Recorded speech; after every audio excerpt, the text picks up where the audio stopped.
Welcome to Politics Done Right. I am your host, Egberto Willies. This is a progressive program that will take the mystery out of politics. This is the program that will encourage you to make sure government becomes we the people. Whether you are liberal, progressive, conservative, or otherwise, you get to air your point of view. We are an independent media outlet that, unlike mainstream media beholden to corporations, we only owe allegiance to you. Remember, you can also send me a tweet at EGBERTOWILLIES. That is at Egberto Willies. Let us engage.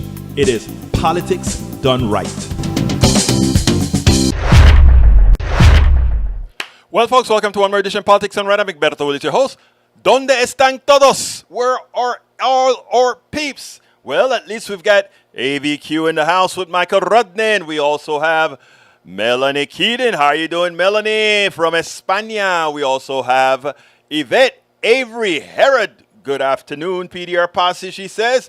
And our reliable Bridge MCP. Bridge, you're going to see in one of the articles that I'm quoting that the person spoke about what the British Empire pretty much did to the Irish. I guess it had to do with the potato famine or the big famine out there in Ireland as well. So you are reaching, folks. You are reaching, folks. You are reaching, folks. Anyhow, we have a great interview for you today with El Señor Thom Hartmann. But before we get started, let's go ahead and talk about Rudnin's 538 article, which says 60% of Americans will have an election denier on the ballot this fall. There are a lot of election deniers on the ballot. Out of 540 total Republican nominees running for office, we found 199 who fully denied the legitimacy of the 2020 election. These candidates either clearly stated that the election was stolen from Trump or took legal action to overturn the results, such as voting not to certify election results or joining lawsuits that sought to overturn the election. Only 74 Republican nominees have fully accepted the results of the 2020 election. In the House, many of these election deniers look to win. Using the latest data from the 538 2022 midterm election forecast, we can see that 118 election deniers have at least a 95% chance of winning. Several additional candidates who have denied the election are in competitive races.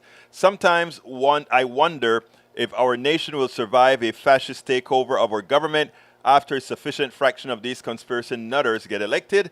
Democrats had a chance to disqualify all those who planned, incited, and participated in January 6th election under 14th Amendment challenges and failed to do so. The Department of Justice could have charged them with seditious conspiracy, but similar failed to do so. I've checked, and even my own home state of New York has a couple of representatives among those numbers who are likely to win seats. Nicole, look, they only win the seats if we don't go ahead and just kick some butt. I think we're going to have a lot of big surprises. Surprises because a lot of folks are keeping their mouth shut because they know this is a whole lot of crap going on. Nicole Miliotakis, New York's 11th denial status, fully denied position source, congressional roll call. Chance of winning 93 in 100. Ellis M. Stefanik, New York, I know her. Isn't she the leader? 21st denial status, fully denied. Position source, congressional roll call. Chance of winning 99 in 100. Egberto, looking at this horror showing up in your state of Texas, I really worry about our nation. So many conspiracy nutters in Congress. It really is depressing, but probably more so for you because one of those might be your representative. Mine didn't quite deny it, but he didn't quite call it out either. Anyhow, I'm not going to read on anymore because everybody gets the picture. You guys can read it on your own. We also have Alistair Waters in the house. Bridge MCP welcomes Alistair and Melanie. Let's see what else we got here. Lee Grant is in the house. He says, yeah. Norman Reynolds is in the house. He says, hey. And para ver if I forgot anybody so far. Yvette says, keep bringing the knowledge. Keep bringing the knowledge. All right, folks. Today we got ourselves the one and only. My buddy Thom Hartmann is with us. Let's go over. Let's see before. Lee Grant says, I gather in the Manichaean world, progressive dialogue, you are either an election denier or an election supporter. Can one be a semi-denier? No, we only want folks who tell the truth. Nada más los que digan la verdad. So here we go with Thom Hartmann. Welcome to Politics and Right. I'm Egberto Willis, your host. We are here today with a special guest, Thom Hartmann. Thom Hartmann is a 4-time winner of the Project Censored Award, a New York Times best-selling author of 33 books. We know it's more than that now, and America's #1 progressive talk show radio host. His show is syndicated on local for-profit and non-profit stations and broadcast nationwide and worldwide. It is also simulcast on television into nearly 60 million homes on Free Speech TV, among many others, as well as the Pacifica Network and KPFT 90.1 FM Houston. Thom Hartmann, welcome to Politics and Right. How are you doing today, my friend? Egberto, it is always so nice to be with you. Thank you so much for inviting me. Well, look, we are here to discuss a very important book, and that is The Hidden History of Neoliberalism, How Reaganism Gutted America, and How to Restore Its Greatness. Look, especially in these times, it's needed. What made you write the book, Thom? Well, this is actually a book I've been wanting to write for years. Mm-hmm. And, this Hidden History series is doing well. And the publisher reached out and said, can you add another book to this? And I was like, yeah, I want to do this. Mm-hmm. I really think that we are at this major hinge point in history, this turning point for America. We've had a 40-year neoliberal experiment, and that some people refer to as Reaganism or trickle-down economics or supply-side economics or whatever you want to call it. It's really called neoliberal economics. And it is failing terribly. It's gutted the American middle class, which has gone from 65% of us to 45% of us in fewer than 30 years. It has provided for the massive concentration of wealth at the top. We have 3 American men who are worth more than the entire bottom half of America. It has expanded poverty. Homelessness is at an all-time high. It's just the wreckage of neoliberalism is all around us. And of course, the Republican Party still 100% clings to it. And there's no shortage of Democrats who are still pushing the neoliberal song and dance. And so I wanted to publish a book that just essentially exposed it. And it starts in the 1930s with the first meetings in Paris and then in Switzerland, where they came up with this idea, and leads all the way to today. That's something that I learned. I remember that book, Capitalism Hits, not Capitalism Hit, that's the other guy. That book that was put out by the lady, I can't remember her name right now, where she spoke about Chile and Argentina. Like Shock Doctrine. Shock Doctrine. I read that book, Shock Doctrine, but even in reading that book, I didn't realize, I almost fixated on Ronald Reagan, just like you initially said there, until I kind of read the beginning of your book where you actually state that they were a group of economists sitting down, creating this market-based system as if there was some mythical market that could solve all the problems based on, given that their theory is that, there are so many different variables in the market, we couldn't have anything at all centralized, so we just let the market dictate everything. I didn't know that actually occurred before the Reagan administration, etc. Yeah, no, the intellectual forefathers, and this is really a classic example of, the old saying that the road to hell is paved with good intentions. Yeah. Hayek, Mises, and Friedman, among others. There was a group of about 30. But these guys were the shakers and the movers and the principal evangelists. Got together first in Paris in the late 30s, and then in Switzerland around the end of World War II.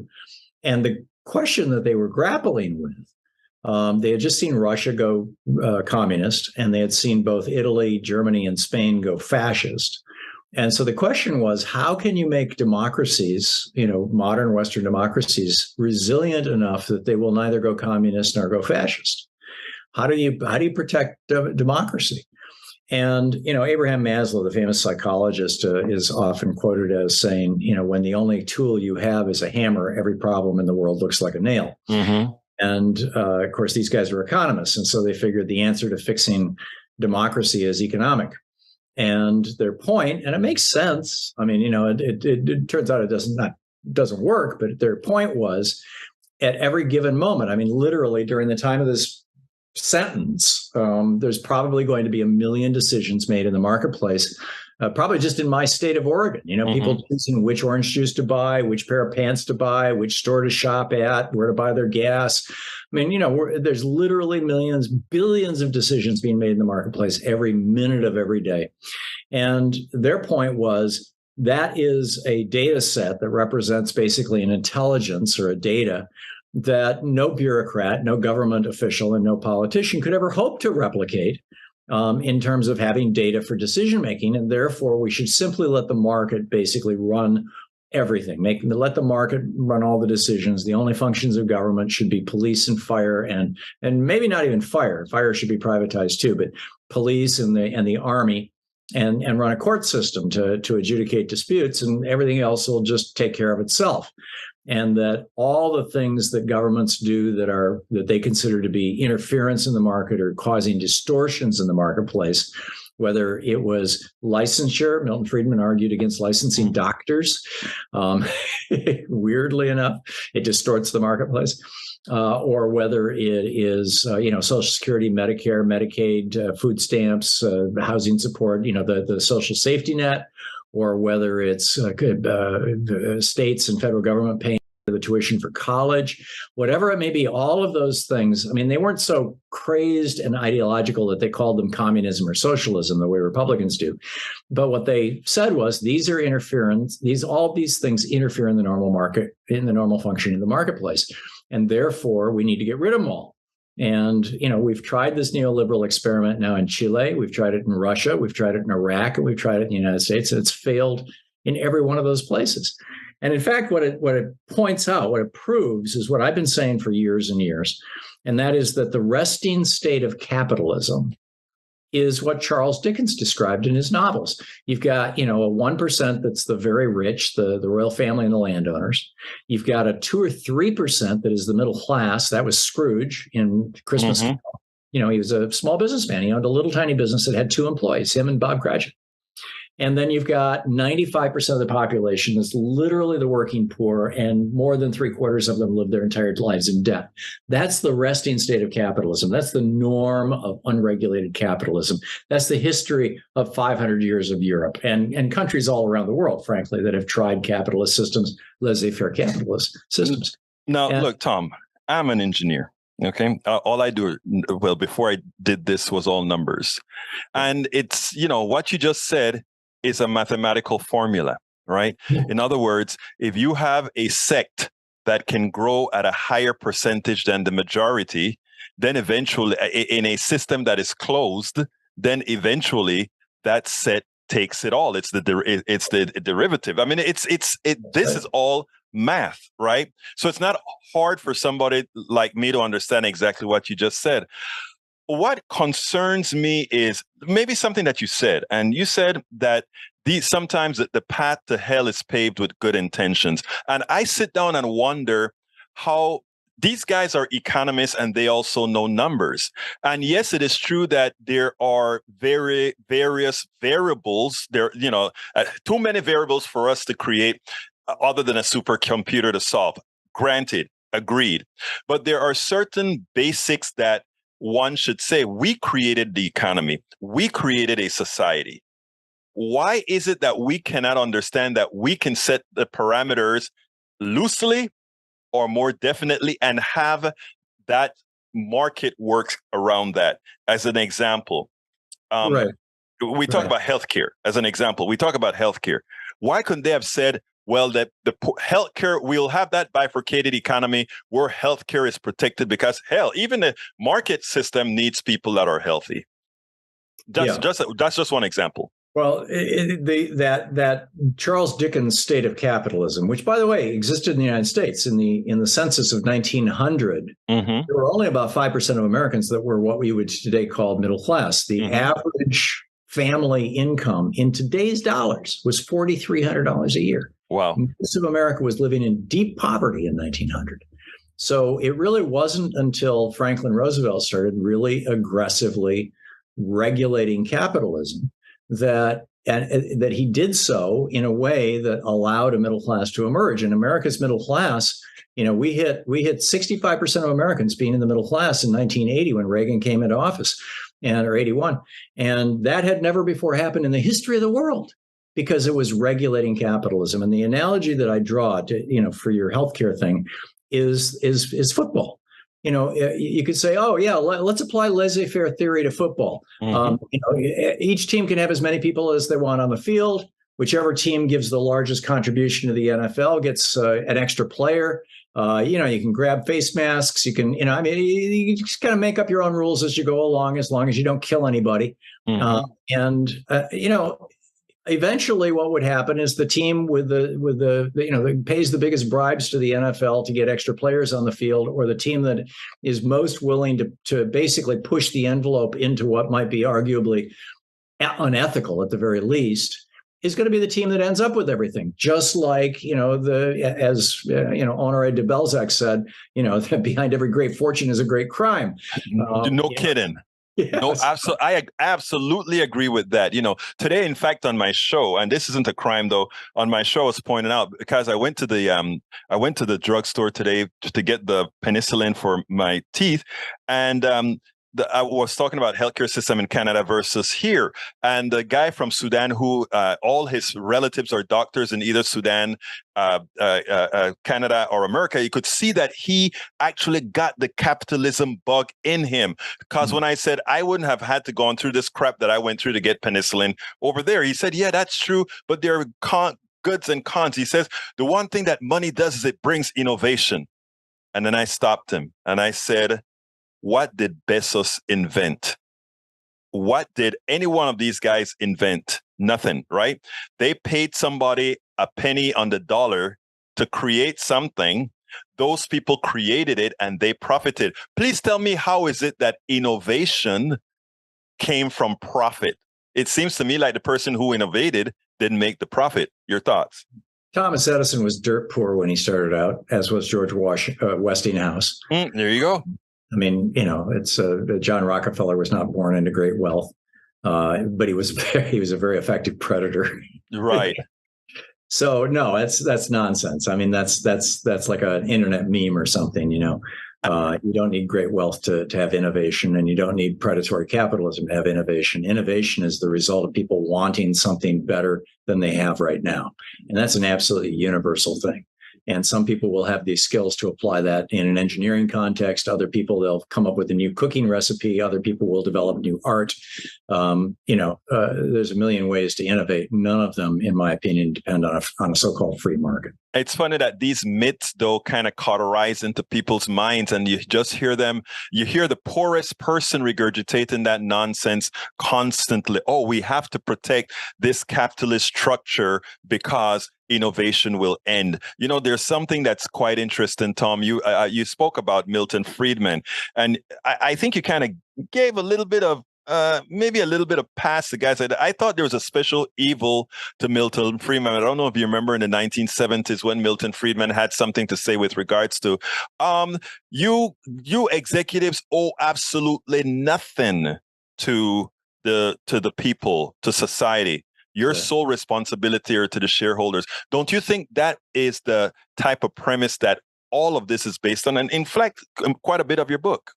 Yeah, Friedman, being a neoliberal, believed that, capital should always seek capital. It should do whatever is necessary to maximize capital, as long as you're not harming others. But his definition of harm was fairly loose. He was a big advocate of General Pinochet, who was taking people in helicopters and throwing them in the ocean when they disagreed with him. And torturing them in the national arena and killing them and burying their bodies there. So, Friedman is one of the more amoral of the bunch, in my opinion. I think Hayek and Mises, in particular Mises, probably were more utopians, and Friedman was more of a sellout. Yeah, I mean, he started out as a hustler for the real estate industry. Oh, I didn't know that. Okay. Yeah. So. Now, interestingly, you did a contrast between Bush and Obama. Explain that. I mean, I'm interested in it. When I say that, I mean it's like Bush was a deep neoliberal and somehow Obama saved us. No, I'm not sure what you're talking Well, about. I think what you mean is when you said that. What is it that you call it? Obama rescues neoliberalism from itself. Oh, is that in the book? Yes, yes. Oh, yeah. And I think I know where you're coming from. I just wanted it to be you saying my it. Yeah. point is that Bush, well, actually it was Clinton, in '99, blowing up Glass-Steagall, who deregulated the banks. Oh, it was Graham's idea. The Republicans were pushing the idea. That deregulation of the banks crashed the economy in the United States and around the world in 2008 on Bush's watch.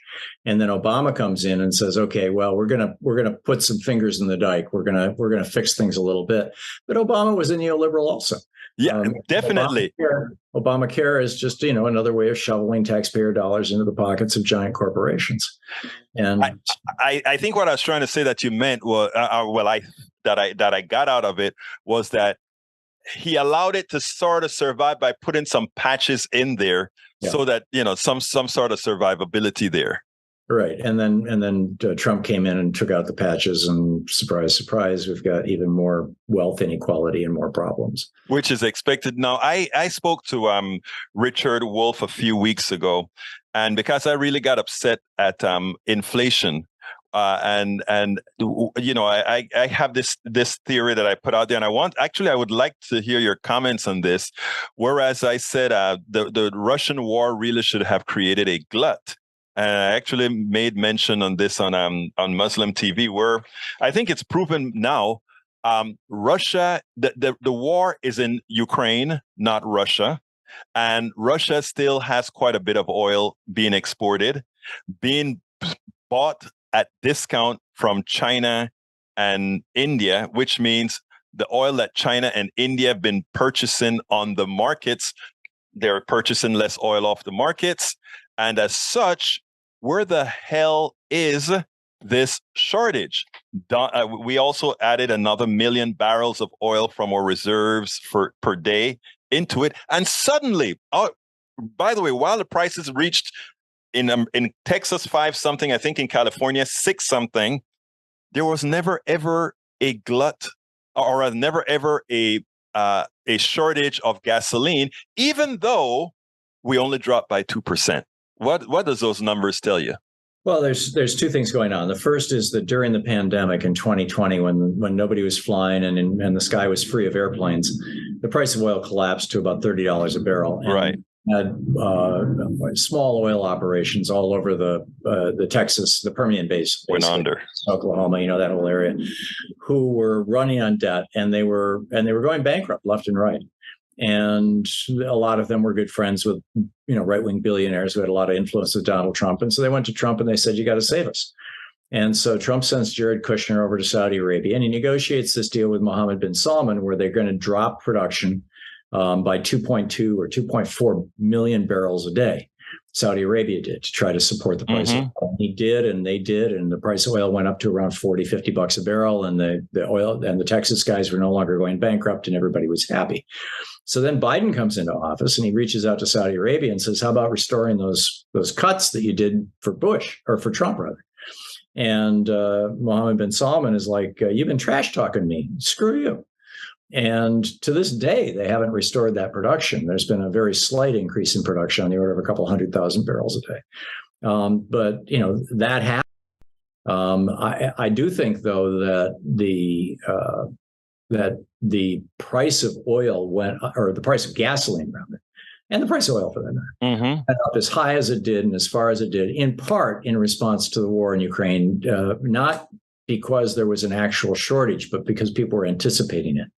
Futures markets tend to drive markets, and futures markets are driven by speculation.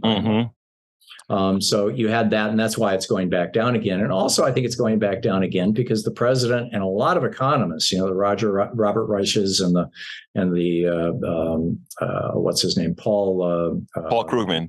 Krugman, yeah, are we're just saying out loud, these guys are just ripping us off, and there's no shortage of proof of it. And then the quarterly results came out at the end of the last quarter. And ExxonMobil and Shell had the best quarters, I believe, in the history of the company. History.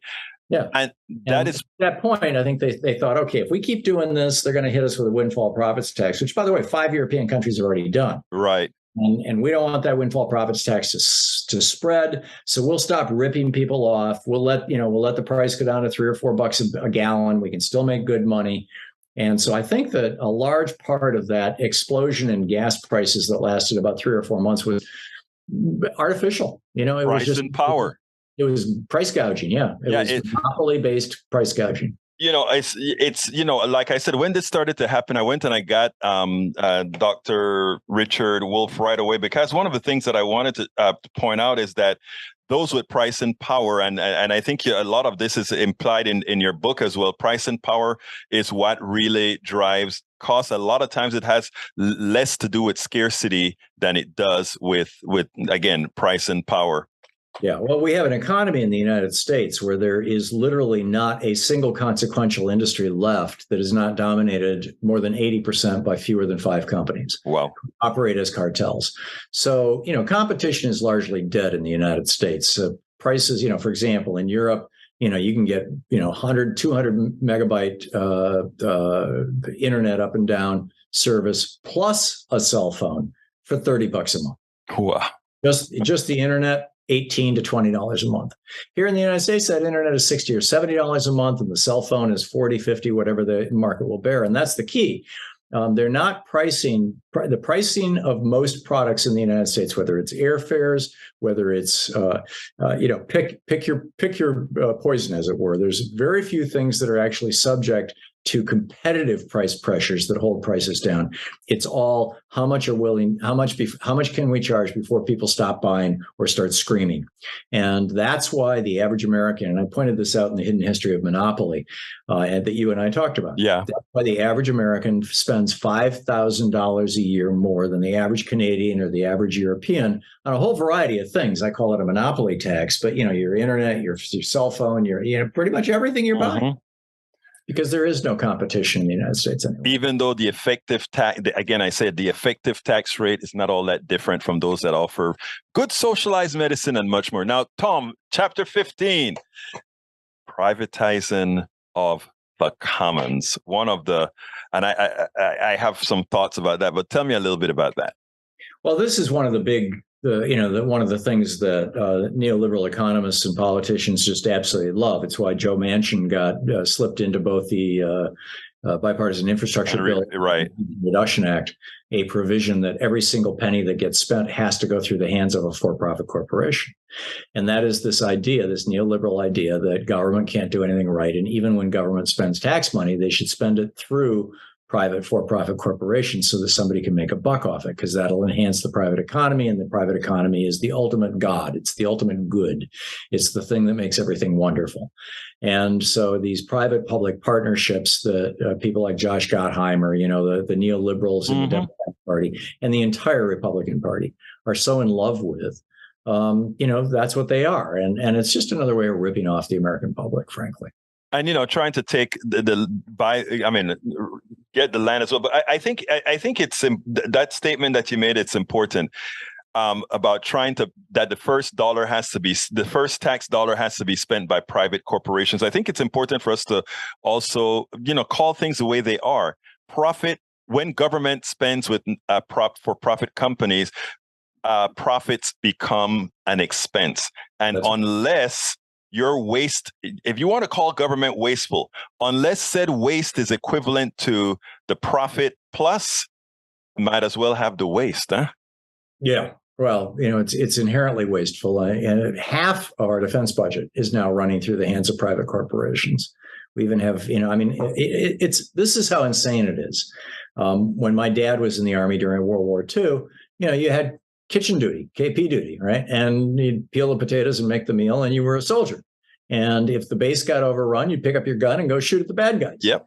Well, they got this brilliant idea when we invaded Afghanistan. George Bush, being a neoliberal, said, well, we need to privatize everything except combat. And they didn't. They even privatized large chunks of combat, but they did it on the rubric of security. But he said, let's privatize everything except combat, and we'll just have the low-paid people be the ones who get shot. And so they hired these cooks for $100,000 a year. And then, Halliburton or whatever company it was tacked another 30% on top. And so for $130,000 a year, we're paying people to be cooks. The base gets overrun. Then you got to have a soldier come protect the cook. I mean, it's crazy. It's literally nuts. Yeah. It is funny because I have a friend. He was calling me from Iraq while bombs were falling, and then he would tell me stories about going to the mess hall with the card that every time they swipe, it costs $15 or something like that for the meal that they're eating. It was a complete waste. And then they hired a lot of folks that make very little money. Folks from India, Pakistan, and these other places. Now, before I want to talk a little bit about how we restore the middle class, but I want to take this out of order because Hamilton's 11-step plan worked for 188 years. Really? That's true. That's true. And the Tudor plan worked for 200 years before that in England, and the Dutch equivalent of it, I never was able to find that there was a name for it, but the Dutch really figured this out about 100 years before that, back in the 1400s. And so here's the story. When George Washington was elected president, he wanted to be sworn in wearing American clothing, American-made clothing. The British had a monopoly on clothing through the East India Company, and they had outlawed American-made clothing. But there was this one guy, Daniel Hinsdale, who had a little shop in Connecticut, who was, underground manufacturing clothes. And so Washington had General Knox to carry his measurements to Connecticut. And Hinsdale brought back a nice brown American-made suit that Washington wore for his inauguration. He wore British black for the famous painting, but for his inauguration, he wore an American-made suit. And then when he became president, he turned to his Secretary of the Treasury, Alexander Hamilton, and said, we've got to figure out how to turn America into a great industrial power like the United Kingdom is. We will not have a national security until we do. There are some industries that we obviously must have. We must be able to manufacture munitions, for example, and things like that for our military. But beyond that, we should be making everything here. So Hamilton did a deep dive into this, and he discovered the Tudor plan, the King Henry VII's Tudor plan from the 1500s. When Henry became president, or became king rather, England was dirt poor. I mean, dirt poor, deeply in poverty. The roads were all mud roads. The people lived in thatched huts. The major export of England was raw wool. And so the plan that Henry VII put into place was that all imports of finished goods, whether it was a sword or a stove or any kind of machinery, whatever it may be, all imports of finished goods had really high taxes on them, import tariffs, to discourage the importation of manufactured goods and encourage the manufacture of the domestic locally. Right. And then he gave grants to companies that looked like they had the potential to start factories and build things locally. He gave not just zero tariffs on exports, but actually export supports. In other words, a tax credit to companies that exported things, again, to expand the market so that the factories could get bigger and more powerful and grow. And the bottom line was that it turned England in 2 generations from literally the poorest country in Europe to the wealthiest country in Europe. And so Hamilton took that and put it together as an 11-point plan and presented it to Congress in 1791. And by 1793, Congress had adopted most of it. And we had these tariffs that ran from 20% up to 60%. The average was around 40% from the founding of the Republic, or from 1793 up until Reagan came into office. In fact, our tariffs were such a significant source of income to the United States that the entire federal government's budget was paid for by tariffs up until the Civil War. Wow. Civil War until the end of World War I, 2/3 of the federal government's budget was paid for by tariffs. And what that did is it kept all the manufacturing in the United States, plus we exported things all over the world. There was a discount on the import of raw materials, a high price on the export of finished goods. Which, by the way, I lived in China in 1988 for a while, and they were having this debate in China at that time about whether or not they should follow Russia and Chile and Iraq. It wasn't at that time, but Russia and Chile into this neoliberal experiment, or whether China should adopt Alexander Hamilton's American plan, which is what everybody called it. It was Hamilton himself called it the American plan. So in the 80s, in the late 80s, as we were abandoning the American plan and the Reagan administration was negotiating NAFTA and negotiated the GATT, the General Agreement on Tariffs and Trades, that became the World Trade Organization. As we were embracing neoliberalism, China fully embraced the Alexander Hamilton plan. Yeah, the old Tudor plan. And guess what? Here we are, 30 years later. And 35 years later, more or less, and China this year or next year will become the largest economy in the world. The Chinese middle class numerically is larger than the entire population of the United States, and it's because our manufacturing is being done there. And they're doing all the work. Right. Adam Smith pointed this out in Wealth of Nations. If you have a tree limb laying on the ground, it has no intrinsic value to the nation. But if you apply human labor to it, if you carve it into an axe handle, it now has value, and it has a value that will last for generations. And that value becomes part of the wealth of the nation. The only way wealth is created is not by a service economy. If you wash my car and I mow your lawn and we pay each other for that, there's no wealth created, right? There's money moving around. But a service economy is almost an oxymoron. It does not create wealth unless it's a very narrow range of services, like a surgeon who can put you back together so you can continue to be productive. Right. And large service economies don't create wealth. Manufacturing creates wealth. Adam Smith laid this out in 1776. It was the principle on which Alexander Hamilton, one of them, on which he based the American plan. And it wasn't rejected in the United States until Reagan came along. We still have 22,000 categories of products that you can read on the website of the Commerce Department that have tariffs attached to them. Yeah, I had to read that in the days. Yeah. Yeah. And the tariffs, in the Reagan era, before the Reagan era, those tariffs were 10, 15, 20, 30, 35, 40%, depending on the goods. Those goods that had to do with the national defense, sometimes they were 100% tariffs. Now they're all non-existent. There's 0, 1%, 2% at the most. And I mean, Trump threw a couple of tariffs on a few things, but it was a joke. And so we have no national industrial policy. And what I end this book with, The Hidden History of Neoliberalism, is a call to return to the Hamilton plan, which worked so well for us and has worked so well for China, and to abandon neoliberalism. Because if we don't, we're going to end up like Russia. Russia is the perfect example of what happens with neoliberalism.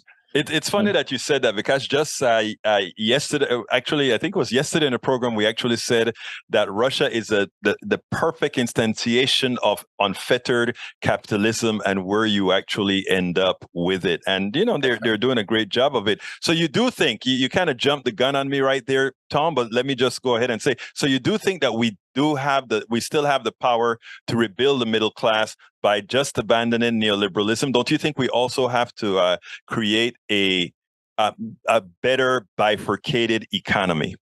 Well, the two are, you can't do one without the other. If you abandon neoliberalism, what you're really abandoning is laissez-faire capitalism. You're abandoning unregulated capitalism.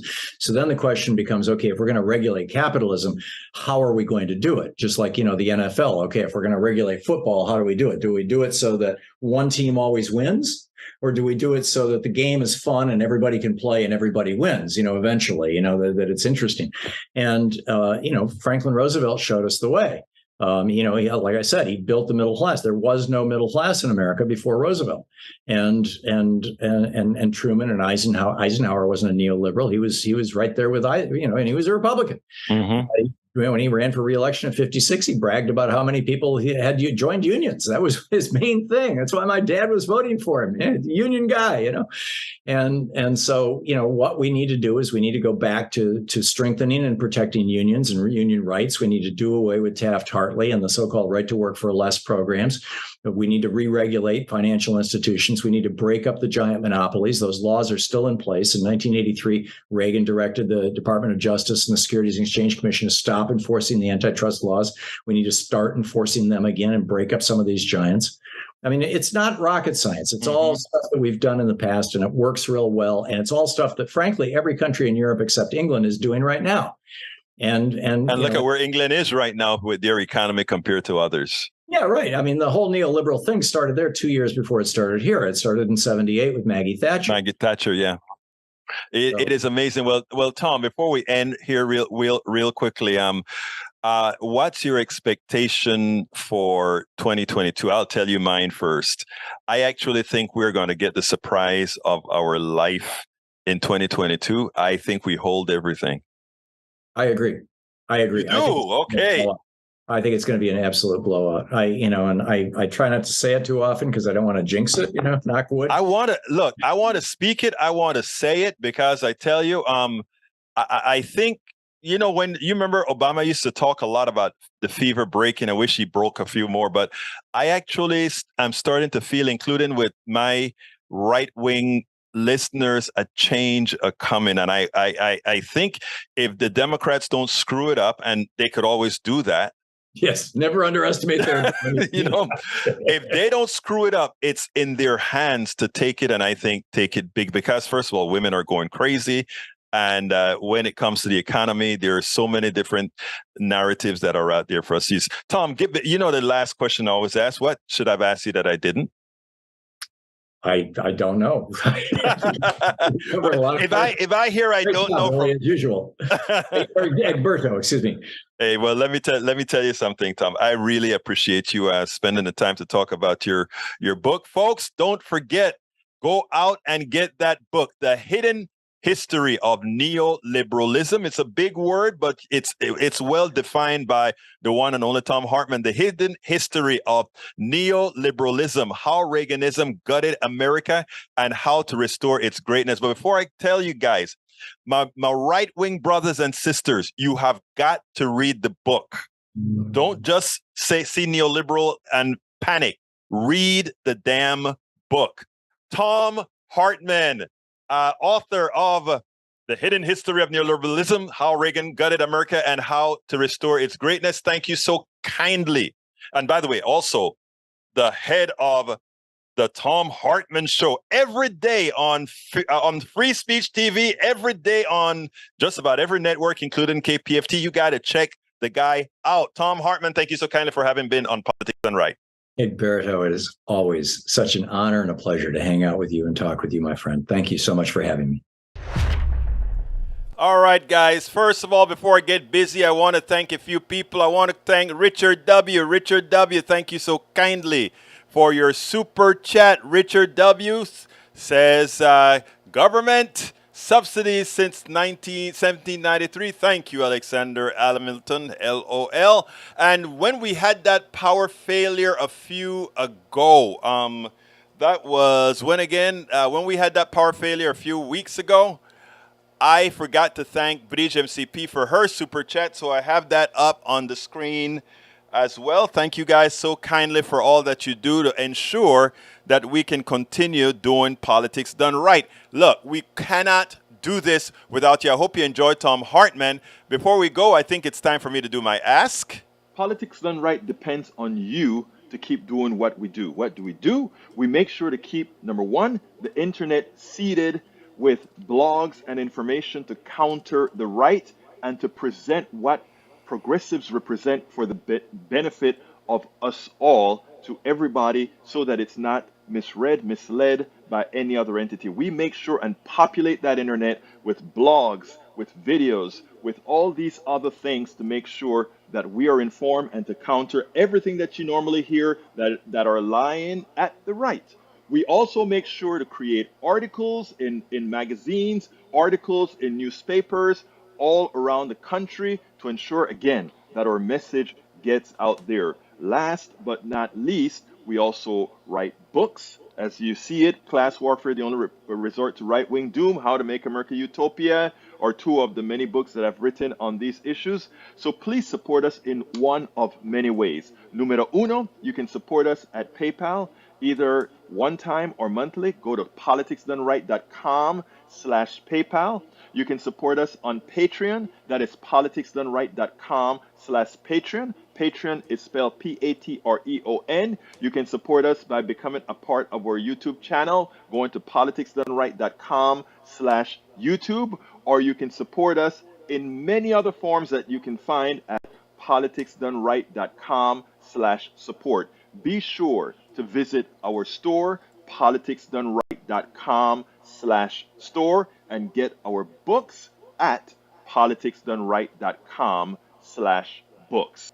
Politics done right depends on you to keep doing what. Absolutely so, folks. So thank you. Yes, Yvette. Yes, Yvette. Thank you so kindly for posting those stars. And if anybody wants to post stars, they can post stars as well. If you need to know exactly how to do it, ask Bridge MCP or ask Yvette Avery Herod or ask El Senor Rodnan. They have all been sending stars. Anyhow, folks, continuing with the program. Continuando con el programa, I have been very upset actually, about the coverage that we're getting today. So here's my thoughts. King Charles just gave his speech, and he's talking about the service of Queen Elizabeth II. First of all, I do want to give from the human side condolences anytime one loses a family member. It's hurtful. We love our family. We love our relatives. We love people. So in the human side, we feel for the death of Queen Elizabeth II. That said, the overarching coverage, the overarching accolades that we are given the monarchy and the pomp and circumstances, as I continuously say, it's unwarranted and undeserved. And to see grown folk act like this over a fairy tale, over a monarchy that has caused much disaster throughout different groups around the world, including in Ireland, its close neighbor. It drives one crazy. But anyhow, it's interesting because what really lit me up this morning is this type of response from grown men and the devaluing of the common man. Check this out. It's just him. It's just him. Camilla, I can't see Camilla in these pictures. There's going to be so many things that we're going to be picking out. Another notable point when you're watching Charles and Camilla now, she's walking behind him. He's the sovereign. He's the monarch. There is so much to that little segment there. She's walking behind him. You walk behind me. I am the sovereign. I am the monarch. What?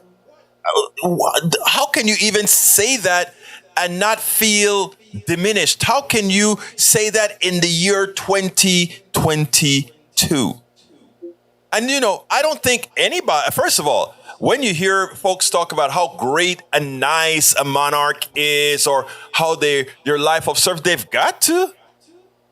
What else are they going to do? What's their other purpose in life? We've gotten over, or we should be getting over, the monarchy and working as democracies. It's about time, don't you think? And to think that just because you have a bloodline inherently supposed to rule others, that you continue to be the queen of the Commonwealth, independent countries, and they still have you symbolically as a queen. It's one of the most degrading things, especially from countries that one colonized, dominated, and hurt many people in those countries. I think it is sad.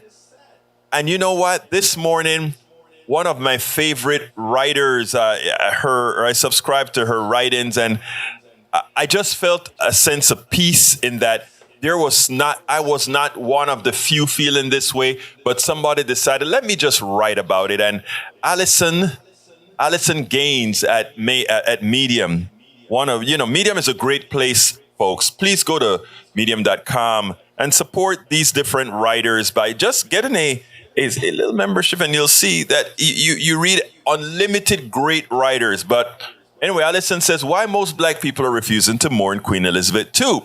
It's time to decolonize the grieving process. And I love the way she starts. One thing has become painfully clear in the aftermath of Queen Elizabeth II's death is her legacy is complex. Yes, it is. While some will spend the next few weeks praising the longest-serving British monarch's reign, black people and other marginalized groups are having a different conversation about the harm of British colonialism.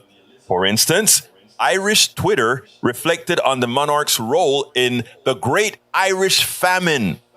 While Americans often hear about the famine as a natural phenomenon, Britain actually deprived Ireland of resources and systematically stripped the Irish of even the least semblance of basic human freedom. Some refer to their efforts as genocide. As Irish people expressed their discontent, they found a new friend in solidarity: Black Twitter. We often hear that Britain is known for a type of polite racism, but that's misleading. The British Empire's role overshadowed the participation of all other Northern European powers in the transatlantic slave trade. And like America, Britain has never paid reparations to formerly enslaved people or their descendants. As a result, the legacy of the slave trade has helped to codify a racial hierarchy in the country. So, what does this have to do with the Queen? Well, for starters, the royal family has made its fortune from the slave trade. It started when Queen Elizabeth I allowed John Hopkins to kidnap slaves from Africa to sell to the Caribbean, making tremendous profits. Then the death of Queen Elizabeth II sparked renewed calls for reparations as King Charles become the new monarch. Read the entire article. It is solid. It follows the things like when England was an empire, stealing the treasures, the pharaohs, or treasures from all over, from Nigeria, etc., putting it in their museums, and now these folks want their stuff back, and too often they refuse. So let's be careful. Let's be cognizant.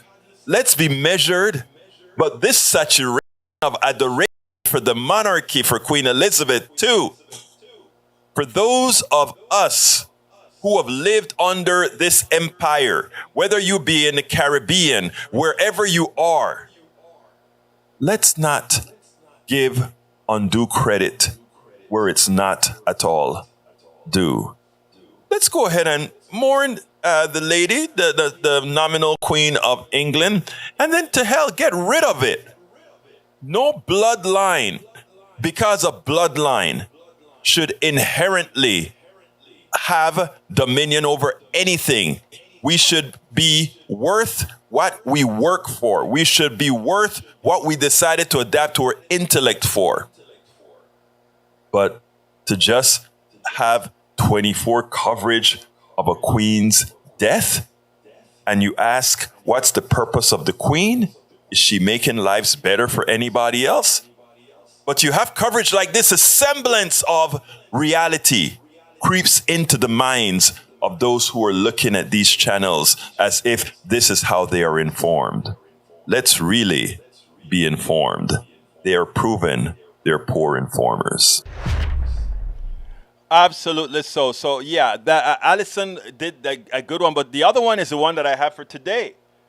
By Brett Wilkins, title of his article, and let me put that one on the screen.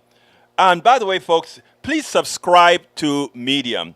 If you subscribe to Medium, to that link that I'm putting in there right now, if you subscribe to Medium, it's very inexpensive, and you can read all of my articles without advertising at Medium, and all the thousands of other writers. You can select a group of writers that you like. I have a group of writers that I like to follow at Medium, and it is wonderful. Wonderful, the amount of writers that you can go. Thank you for subscribing, Bridge MCP. But that is something, you're not just reading my articles. You're supporting, you're helping to support me by supporting everybody else. So I just gave you my link, which, it's you get membership through my link. But what that does is you have this body of writers, and you don't have to simply tolerate the crap you see on mainstream media, the New York Times, the Washington Post. You get viewpoints from other folks that will never, ever get an opportunity to make it on the New York Times or Washington Post, because their point of view just nobody wants to. It doesn't fall within those two rails. So therefore, you know what happens. They don't get the coverage. So please, folks, go to that link that I just put in there. The politics. Oh, it's not a Politics and Right link. It is a medium.egberto.com / it's right. It is medium.egbertowillies.com/membership. medium.egbertowillies.com/membership.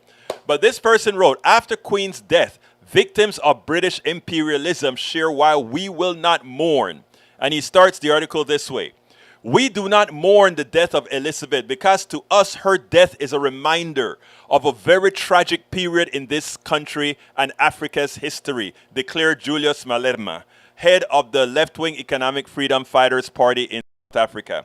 Elizabeth ascended to the throne in 1952, reigning for 70 years as a head of an institution built up, sustained, and living off of a brutal legacy of dehumanizing of millions of people across the world, he continued. During her 70-year reign as queen, she never once acknowledged the atrocities that her family inflicted on native people that Britain invaded across the world. Malema noted, she willingly benefited from the wealth that was attained from the exploitation and murder of millions of people. The British royal family stands on the shoulders of millions of slaves who were shipped away from the continent to serve the interests of racist white capital accumulation, at the center of which lies the British royal family, Malema added.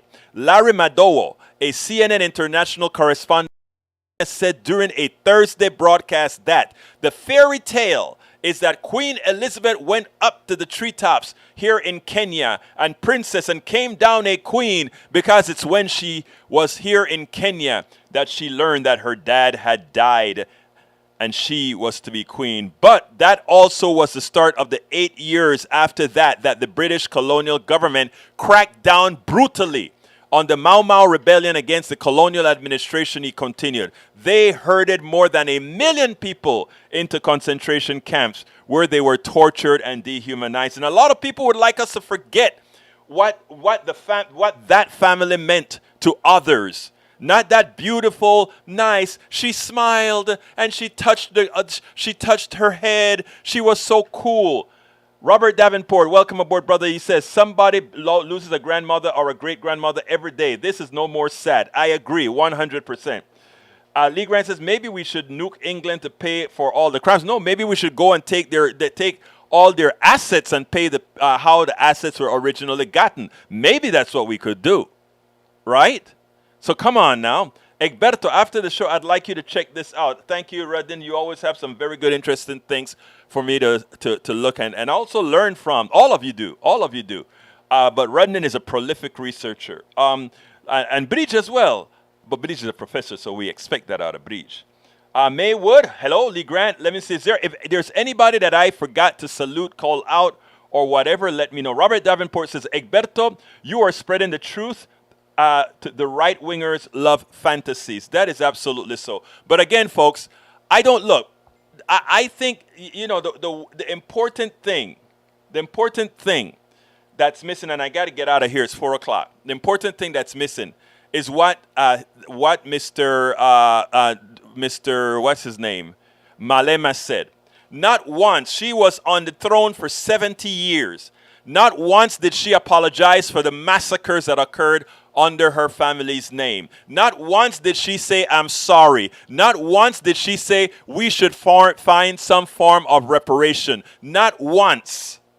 So when you're expecting everybody to have that nice, soft, and cushy feeling for a royal that passes away and tries to give her a big send-off, that is like asking somebody who stabbed you to get up and have a nice word for you. I don't think so. My name is first of all, please, folks, support the program however you can. The all-encompassing support link is at politicsdoneright.com/support, politicsdoneright.com/support. Thank you so kindly. Whoop, Bree says, thanks, Egberto. Willis, for a good show, and thank you guys for a great chat. We have the most wonderful family here. All of you. Those that agree, disagree, whatever. Please keep coming. Please remember to tell others about the program. Let's keep sharing intelligence. My name is a Persuasive Barrier. Welcome to Politics Done Right. They like rewriting narratives and history that comes with winning in recent years. Nanette Bird-Smith says, thanks, Egberto. Thank you all. It's about thank you all. Thank you so kindly, all of you, for being a part of Politics Done Right. My name is Egberto Willies. This is Politics Done Right. And you guys know how I end this, baby. I am what? Out!